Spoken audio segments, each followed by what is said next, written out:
Центральной избирательной комиссией было принято сегодня вопрос о назначении повторных выборов депутатов Джогорку Кенеша на 20 декабря 2020 года.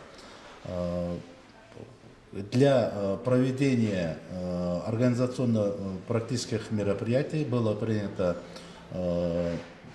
постановление о утверждении календарного плана и сметы расходов.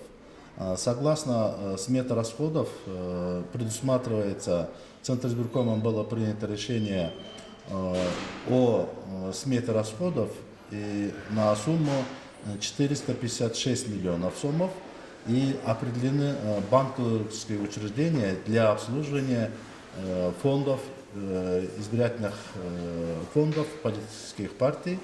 Это определено банковское учреждение АИЛ-банк и РСК-банк.